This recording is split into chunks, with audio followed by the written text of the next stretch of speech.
Nathalie Arthaud est avec nous au plateau. Bonjour. Merci d'être sur BFM TV, porte-parole de Lutte ouvrière. Édouard Philippe prône la fermeté aujourd'hui dans le journal du dimanche. Déterminé, dit-il, à mener la réforme tout en répondant aux inquiétudes. Qu'est-ce que vous lui répondez? Pour vous, seul le retrait de cette réforme des retraites vous satisfera? Oui, bien sûr. J'étais présente dans la manifestation de jeudi et j'ai constaté qu'il y avait de la détermination aussi du côté des manifestants, je vous le garantis.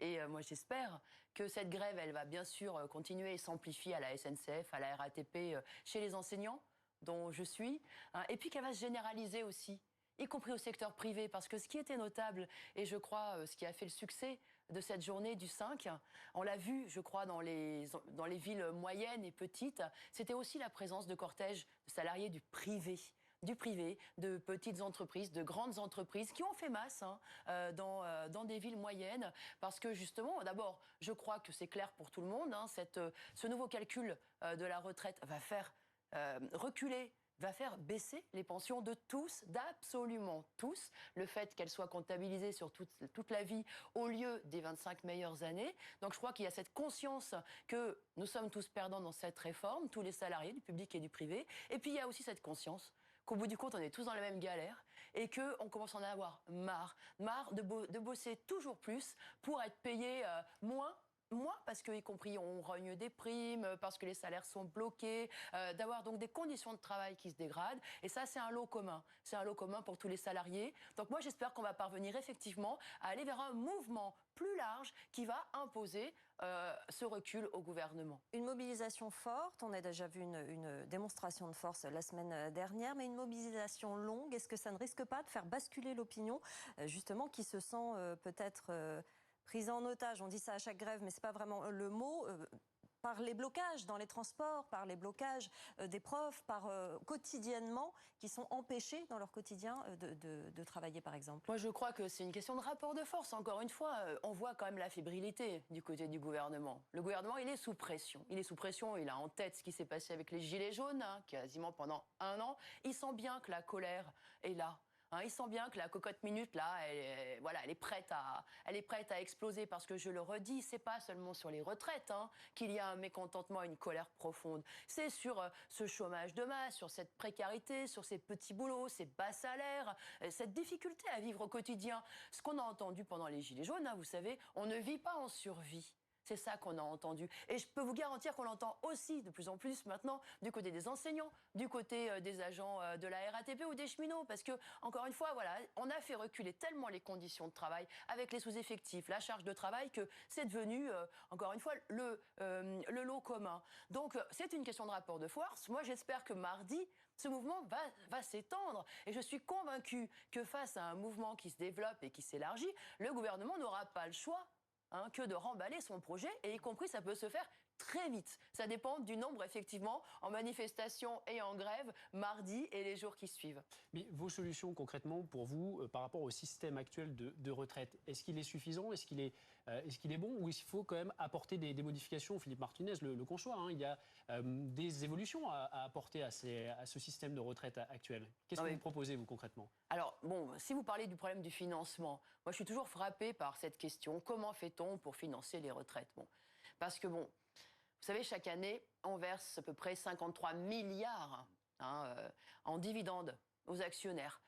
On ne se pose jamais la question de savoir comment fait-on pour trouver ces 53 milliards.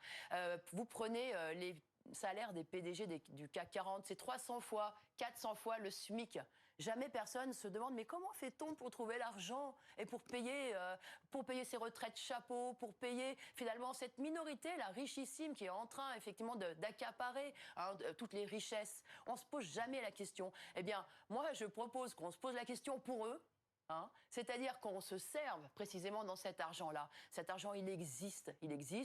On l'a vu, y compris, j'en ai discuté il n'y a pas bien longtemps, mais regardez ce qui s'est passé à Notre-Dame de Paris. Ces dons qui ont afflué en 24 heures, qui montrent qu'il y a de la richesse dans la société. Eh bien, il faut prendre l'argent là où il est, tout simplement. Et effectivement, après toute une vie de travail, on a tous droit à une retraite digne. Jean-Philippe Moinet, elle est passée cette réforme dans les autres pays d'Europe. Comment ça se fait que nous, on n'arrive pas à la faire passer?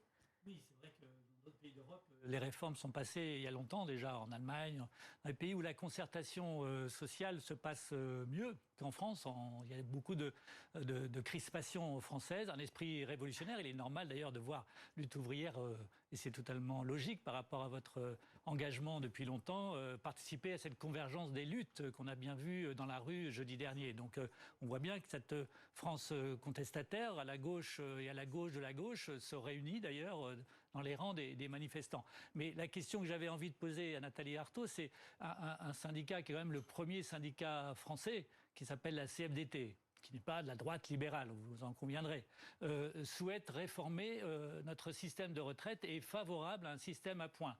Pourquoi ce syndicat est-il mobilisé depuis longtemps pour cette réforme du système de retraite sur le principe de l'égalité aussi, que la CFDT avance dans ces discussions, y compris l'intégration de la pénibilité dans les métiers, qu'il n'y ait pas des catégories à part, SNCF, RATP qui auraient le monopole de la pénibilité et d'autres métiers qui malheureusement en seraient exclus. Donc la CFDT avance cet argument. Qu'est-ce que vous lui répondez, ce syndicat de gauche? Alors, et puis j'entends, parce que c'est le même argument que le gouvernement, hein.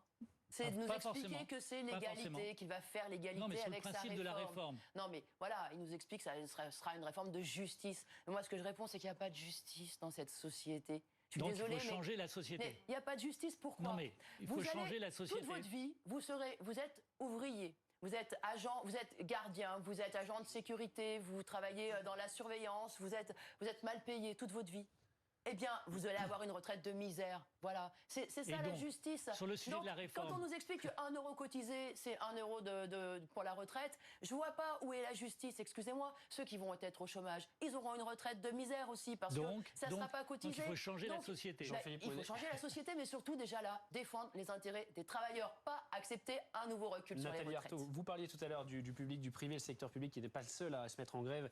Dans le secteur privé, certains comptent bien être dans les rues mardi, même si c'est plus difficile pour certains salariés de prendre la décision. On en reparle juste après avec vous, on va ça avec Guillaume Barqui. Alors les préparatifs. Alain a tout préparé. La chose importante dans nos manifestations sont les brassards. Ce salarié d'une entreprise de métallurgie est également délégué force ouvrière. Mais dans le privé, difficile de mobiliser des salariés contre la réforme des retraites qui ne se sentent pas forcément concernés. Tous les Français vont être concernés. Si le point fluctue, forcément, ils verront leur pension baisser. Et quand certains salariés du privé se sentent concernés, c'est parfois la peur de se mettre en grève qui pose problème. Michel Lopez est chez IBM depuis 37 ans. Et pour lui, la démarche peut avoir de graves conséquences sur la carrière d'un salarié. Par rapport à la fonction publique, je dirais le rapport avec l'employeur n'est pas le même. Si vous vous mettez en grève, vous êtes sûr pratiquement que vous n'aurez pas d'augmentation de salaire. Et ça peut durer pendant X années. Pourtant, certains décident de passer le pas. C'est le cas de Nicolas, chauffeur d'un mini-véhicule dans un grand groupe. Il voudrait que le nouveau système ne garde que ses meilleures années de carrière, comme c'est le cas actuellement. Plus les années passent et plus j'ai d'ancienneté et plus mon salaire augmente.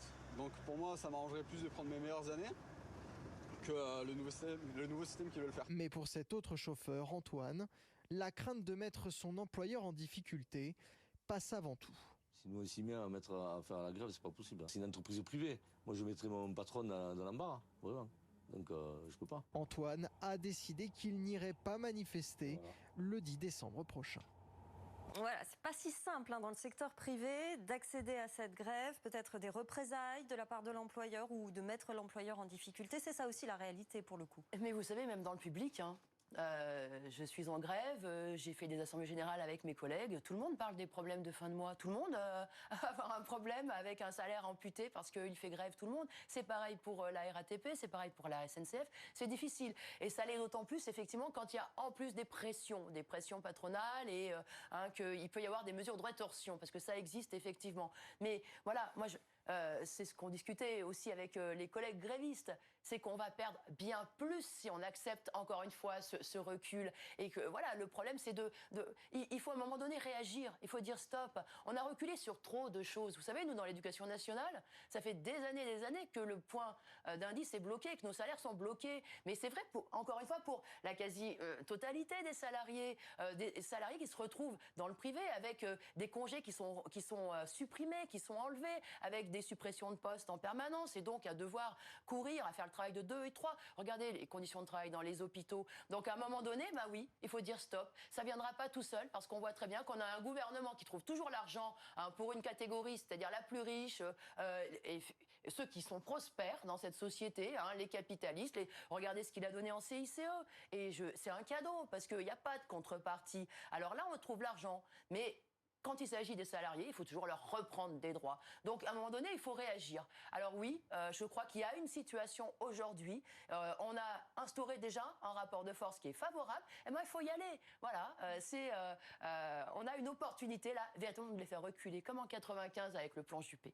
Est-ce que la journée de mardi, c'est une question, la journée de mardi était-elle la meilleure? Parce qu'on peut penser que c'est la réitération de jeudi. Alors certains disent pour battre le fer quand il est chaud, pour la mobilisation.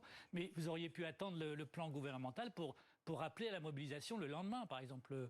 Pourquoi pas jeudi, après la présentation du plan gouvernemental? Non, mais c'est clair que quand on est engagé dans un mouvement, il y a une dynamique, il faut que ça continue, il faut que ça s'élargisse, et nous, c'est notre préoccupation. C'est effectivement de montrer qu'on est là, qu'on ne lâchera pas, que cette grève, elle est reconductible, et qu'effectivement, là, il a ouvert la boîte de Pandore, et qu'il se retrouve face à une colère générale.